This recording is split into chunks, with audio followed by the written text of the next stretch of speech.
Good evening, and thank you so much, Bob. It's beyond an honor to be here. I'm a San Jose native, and I was born and raised in downtown San Jose, and so for me, this is the community that I'm familiar with and that I love, and that I'm serving in the ways that I learned from my mentors and from the expectations that the community around me set when I was young. And so I want to say to the youth in the room, you can do whatever you want. You have every opportunity. I encourage you to do internships. I encourage you to utilize the relationships in this room to achieve your goals, and everything is possible. So just remember that. And also remember that the labor movement can help you achieve all of that. So first slide. Next slide.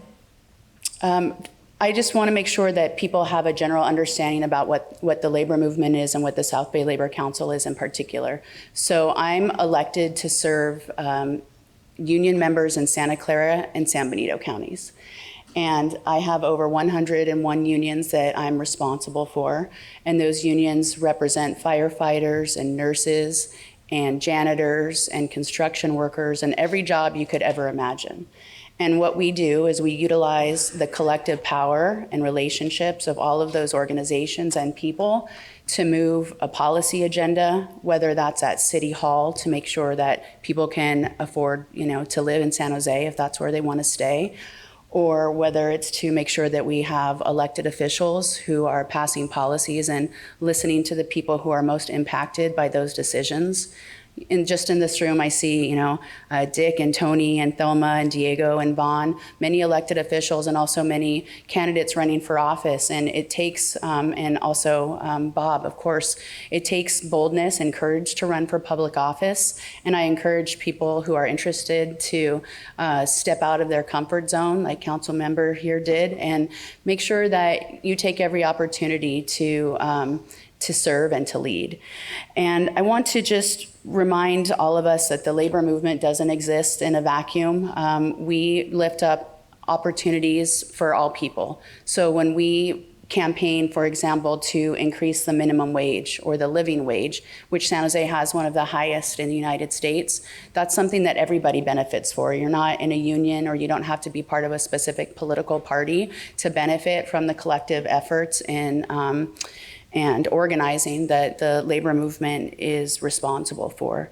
And we have successfully worked with LaRaza and NAACP and the Asian Law Alliance and BAMEC and Destination Home and Silicon Valley Council of Nonprofits and all sorts of small and large business associations. And I say that because it's really important to recognize that our shared collective values are really an intersection of a belief that everybody should have the opportunity to succeed. Next slide.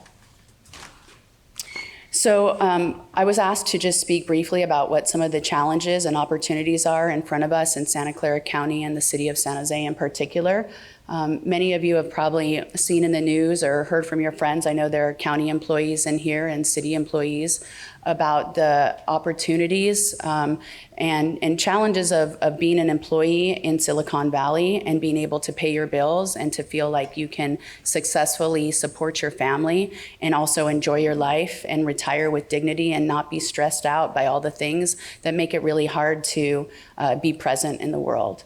And so a few of the observations and experiences that the workforce at the city of San Jose and the county of Santa Clara experienced in particular have just been a lack of investment over the last really 30 years in building up a workforce and an infrastructure that can make sure that we're delivering the important services that people need. And some of that is intentional, given whoever's in charge of politics at that time, and some of it is because of the economy or things outside of our control, like COVID.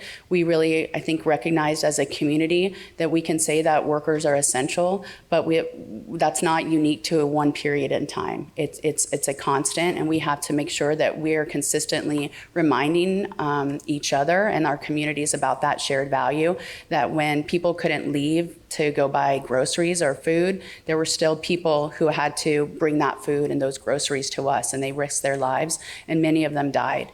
And what that also, I think, surfaced was that most of our neighbors are often living on the precipice of poverty, of homelessness, of not being able to continue to live and work in the communities that we care about and where we want to be successful in. Next slide. So this is just an example of, I think folks are pretty familiar in this room with the important work that the County of Santa Clara provides. It's really the social safety net for people, whether they're coming out of prison or whether they're foster youth or whether they're trying to make sure that they have food on the table or whether they want to pay their taxes and help Larry Stone. It really doesn't matter. There's a lot of important work that happens, and as you can see here, there aren't the workers to do it. And so this creates a lot of stress, not only on the people who are delivering the services, but on the constituents who need them the most, and those are all of our neighbors and friends. Ongoing negotiations that happened with the city of San Jose and the labor unions that Bob was referencing really just, again, surfaced what we knew to be lack of infrastructure and lack of resources. And many people in here are advocates and organizers and policymakers. And even if you're not, we all know that when we have a limited amount of money, whether it's like our own paycheck or the resources that our family has, how we make decisions about how we spend that money is about our own values. So a budget is a values document. So when we elect people to office, the budget that they create is a reflection of what they think is important. And I know that as a labor movement, what we think is important is making sure that the people who are doing the work are actually benefiting from that capital, because there's no work and no labor that has, or doesn't deserve respect for every type of job, no matter what it is. Next slide. So numbers and facts. If we look at the Santa Clara County Health System, we see that 80% of patients and clients that were served in 2021 were people of color. And we also know what the demographics are of the communities we live in, and these are not in proportion. We also know that 48% of Santa Clara County Health System patients, so that means people who live in Santa Clara County who need to access Valley Medical Center or any type of service to make sure that they can have health care, are Hispanic and Latinos, of 48% of the folks who are drawing down those resources. And we also know in the city of San Jose that it can take at least 80 business days for somebody to get hired for a position. And oftentimes that can take months, if not going into half of a year. We also need to collectively, as the community of San Jose and Santa Clara County, is speak truth to people who are trying to share an alternative narrative that is not true. And what we know is that nobody who's working at City Hall, for the most part, is getting rich. So you can see that the average salary of the two unions that just secured a contract is just a little bit under $80,000, depending on what they do and how long they've been doing it. And I think it's really important for us to remember that information. Next slide.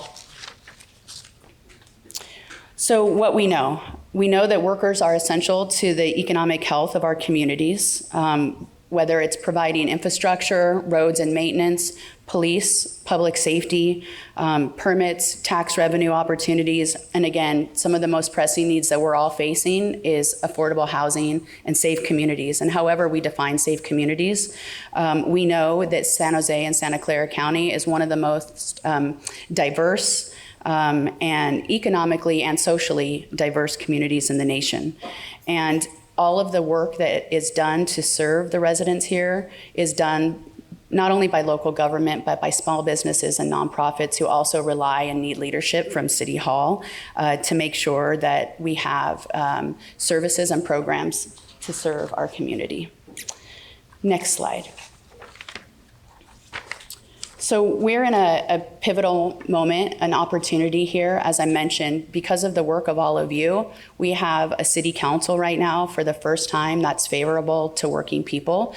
And we also have a mayor that doesn't support that shared agenda. And we have to offer support to the elected officials who are doing the right thing by the city of San Jose.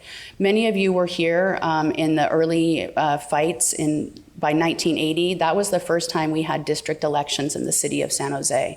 And that was really the first time that the city council started to reflect a council that looked like the people who live in San Jose. But we also know that we have an electorate that doesn't necessarily look like the people who live in San Jose. And so we need to make sure that we're mobilizing our bases. We need to make sure that we're not only getting people registered to vote, but that we're turning people out. The difference between elections in the city of San Jose is usually between 1% and 4%, unless it's a unique district where that type of politics isn't the situation that we're dealing with. What that tells us is that mobilizing anywhere between 50 to 500 people is the difference between winning and losing a race. And we see it every day, and we feel it every day, depending on which side of the coin, we ended up on after that election season. And so I want to just flag for you that working families in our neighborhoods need real solutions and real leadership, and that comes from all of you, and it also comes from the policymakers that we need to support. So the next slide, I'd just like to go over a few different opportunities that I think are in front of us. Some are political, some are policy related, and I also just want to say that I don't find the word political to be negative. I think it's a powerful word that we need to own and that we need to embrace. So one is we need to continue to have a majority on the city council that supports a working families agenda. We need to make sure that Councilmember Candelas is reelected to the city council. He was appointed and he's up for election in March. We have 2 open seats on the County Board of Supervisors. Those are 12-year terms, and it's critically important that we replace Cindy Chavez and Joe Samidian with people who are equally committed in terms of their values and their experiences to be adults at the table to make sure that we're serving those who are the most vulnerable. And we also, again, we need to be truth tellers. We need to register and mobilize, and we need to get ready for some policy fights. I want to just acknowledge that in a few months in San Jose, we're going to see conversations around protecting workers from wage theft, helping to make sure that workers in the fast food industry have a voice on the job, and making sure that we have investments in regional and local housing. So I just want to say that the Labor Council is a partner in all of the work that you do, and I hope that you see the shared future that we see, which is one that's rooted in all of your leadership and the collective values that we all share to make sure that San Jose is a place for everybody. And then just in the last slide, I want to make sure that you also know that you're always welcome to join us. And so on Saturday, September 2nd, I know it competes a bit with Dick's Car Show, but we know that people can get to both of them. We'd love to have you join us at the Labor Council for a barbecue to share food and to celebrate working families and to celebrate all of you. So thank you, Victor. Thank you, Bob.